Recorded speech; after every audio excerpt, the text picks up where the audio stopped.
P N Shri ಸರಕಾರಿ ಉನ್ನತೀಕರಿಸಿದ ಹಿರಿಯ ಪ್ರಾಥಮಿಕ ಶಾಲೆ ಕಲ್ಲಬೆಟ್ಟು ದಿನಾಂಕ 10.02/2026 ಮಂಗಳವಾರದಂದು ಬೆಳಗಿನ ಪ್ರಾರ್ಥನಾ ಅವಧಿಯಲ್ಲಿ 5ನೇ ತರಗತಿಯ ಮಕ್ಕಳು ಜಲ ಮಾಲಿನ್ಯ ಹಾಗೂ ಅದರ ದುಷ್ಪರಿಣಾಮಗಳು ಹಾಗೂ ಜಲ ಸಂರಕ್ಷಣೆ ಬಗ್ಗೆ ಮಾಹಿತಿಯನ್ನು ನೀಡಿದರು.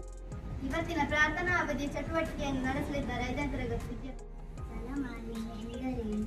ನದಿ, ಕೆರೆ, ಸರೋವರ, ಸಮುದ್ರ ಮುಂತಾದ ಜಲಸೂತ್ರಗಳಲ್ಲಿ ಹಾನಿಕರ ಪದಾರ್ಥ ಸೇರಿ ನೀರಿನ ಗುಣಮಟ್ಟ ಜಲ ಮಾಲಿನ್ಯ ಎಂದು ಕರೆಯುತ್ತಾರೆ. ಇದರಿಂದ ಮಾನವ ಆರೋಗ್ಯ, ಜಲಜೀವಿಗಳ ಮತ್ತು ಪರಿಸರಕ್ಕೆ ಹಾನಿ ಉಂಟಾಗುತ್ತದೆ. ಮಾಲಿನ್ಯದ ಕಾರಣಗಳು: ಕೈಗಾರಿಕಾ ತ್ಯಾಜ್ಯ, ಕಾರ್ಖಾನೆಗಳಿಂದ ಹೊರಬರುವ ವಿಷಕಾರಿ ರಾಸಾಯನಿಕಗಳು, ಗೃಹ ತ್ಯಾಜ್ಯ ನೀರು, ಮಲಿನ ನೀರು, ಸಾಬೂನು, ಡಿಟರ್ಜೆಂಟ್ಗಳು, ಕೃಷಿ ಚಟುವಟಿಕೆ, ರಸಗೊಬ್ಬರ ಮತ್ತು ಕೀಟನಾಶಕಗಳು ನೀರಿನಲ್ಲಿ ಸೇರುವುದು, ಪ್ಲಾಸ್ಟಿಕ್ ಇತ್ಯಾದಿ. ಜಲ ಮಾಲಿನ್ಯದ ಪರಿಣಾಮಗಳು: ಕುಡಿಯುವ ನೀರಿನ ಕೊರತೆ, ಜಲಜೀವಿಗಳ ಸಾವು, ನೀರಿನಿಂದ ಹರಡುವ ರೋಗಗಳು, ಕಾಲಾರ. ಸಂರಕ್ಷಣೆ ವಿಧಾನಗಳು: ಮಳೆ ನೀರು ಸಂಗ್ರಹಣೆ, ನೀರಿನ ವ್ಯತ್ಯಯ ತಪ್ಪಿಸುವುದು, ಕಸವನ್ನು ನೀರಿನಲ್ಲಿ ಎಸೆಯದಿರುವುದು, ಮಲಿನ ನೀರಿನ ಶುದ್ಧೀಕರಣ ಘಟಕಗಳ ಬಳಕೆ, ಪ್ಲಾಸ್ಟಿಕ್ ಬಳಕೆ ಕಡಿಮೆ ಮಾಡುವುದು,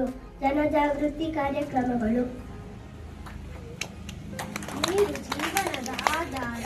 ಜಲ ಮಾಲಿನ್ಯವನ್ನು ಸಂರಕ್ಷಿಸಿ ಮಾಡುವ ನಾವು ಆರೋಗ್ಯಕರ ಜೀವನ ಮತ್ತು ಸಂರಕ್ಷಿತ ಭವಿಷ್ಯವನ್ನು ನಿರ್ಮಿಸಬಹುದು.